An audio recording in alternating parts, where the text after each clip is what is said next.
Waalaikumsalam warahmatullahi wabarakatuh. Ibu, silakan duduk Ibu Muna. Ya, sebelumnya Ibu, perkenalkan nama saya Bidan Ida Triani. Saya yang bertugas pada sore hari ini ya Bu ya. Maksud dan tujuan saya di sini, saya akan memberikan pendidikan kesehatan tentang kehamilan yang tidak diinginkan ya Bu ya. Jadi kehamilan yang tidak diinginkan ini nanti saya akan memberikan semua penjelasan tentang apa penyebabnya dan bagaimana ya Bu ya. Sebelumnya Ibu, apakah sudah siap dengan posisi seperti ini? Jika sudah siap, mari kita membaca Bismillah Bu. Bismillahirrahmanirrahim. Saya akan tutup privasi Ibu ya Bu ya, agar privasi Ibu terjaga.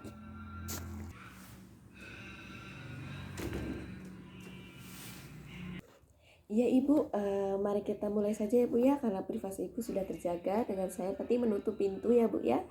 Sebelumnya Ibu, apakah sudah mengerti tentang apa itu pengertian KTD? Jika belum, saya langsung jelaskan saja Ibu ya. Jadi KTD ini adalah kehamilan yang tidak dikehendaki atau yang tidak diinginkan, baik karena waktu yang tidak dapat untuk dijaga atau tidak tepat gitu ya Bu ya, atau memang tidak diinginkan oleh pasangan gitu ya Bu. Jadi pengertian KTD ini karena gagal KB, yaitu keluarga berencana ya Bu ya. Jadi kehamilan ini terjadi pada perempuan yang sudah menikah ya Bu, karena terjadi kegagalan metode KB, pemakaian atau penggunaan alat kontrasepsi ya Bu ya. Jadi alasan pasangan suami istri ini menolak kehamilan karena bisa jadi karena satu, tidak sesuai perencanaan atau waktu yang terlalu cepat dan tidak sesuai dengan kondisi atau tidak sesuai harapan ya Bu ya. Yang kedua, jarak kelahiran yang terlalu dekat. Terus yang ketiga, usia pasangan suami istri yang terlalu muda atau yang sudah terlalu tua gitu. Yang ketiga, jumlah anak yang banyak. Terus penghitungan masa subur yang salah. Terus riwayat penyakit. Terus yang terakhir, faktor ekonomi, faktor sosial dan sebagainya ya Bu ya. Terus penyebab gagal KB apa sih? Yaitu satu, bisa jadi kontrasepsi tidak 100% mencegah kehamilan.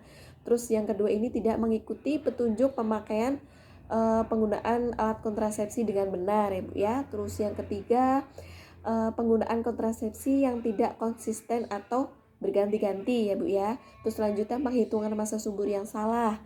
Terus yaitu bisa jadi kondomnya itu bocor ya Bu ya. Jadi bisa spermanya itu masuk ke vagina ibu seperti itu. Terus apa sih untuk mencegah kontrasepsi tidak 100% efektif, atau mengapa kontrasepsi ini tidak 100% efektif? Karena apa?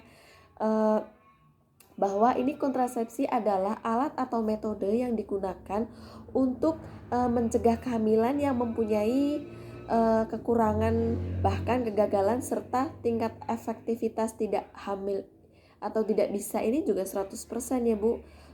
Jadi pencegahan KTD atau kehamilan tidak diinginkan karena gagal KB ini bisa jadi karena satu, bisa jadi alat metodenya ini atau yang digunakan untuk mencegah kehamilan yang mempunyai kekurangan bahkan kegagalan serta tingkat efektivitasnya tidak bisa juga 100% ya Bu ya. Terus pencegahan KTD ini karena gagal KB ini bisa satu, meningkatkan edukasi yaitu tentang kontrasepsi yang bisa dipakai atau bisa didapat dari konseling dengan tenaga kesehatan atau terutama bidan dan saya ini ya Bu ya, dan dokter. Terus konseling KB yaitu pendidikan kesehatan dilakukan oleh pasangan suami istri itu Bu.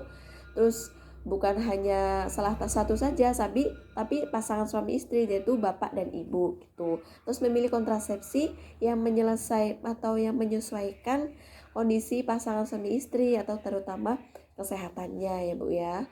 Terus kondisi ekonominya, sosialnya seperti itu. Terus solusi KTD karena gagal KB seperti apa sih?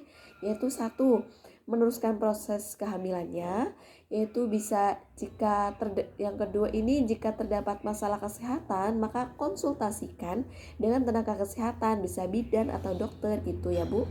Yang ketiga ini rencanakan pemakaian alat kontrasepsi yang tepat sesuai keadaan atau kondisi pasien atau kondisi ibu seperti itu ya.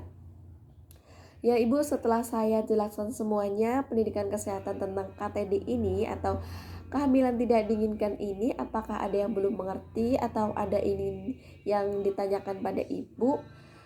Saya akan memberi kesempatan ibu untuk bertanya jika ada yang belum jelas ya Bu ya. Jika sudah jelas semua, mari kita akhiri ya Bu ya. Semoga bermanfaat dan bisa bermakna bagi Bapak Ibu ya Bu ya.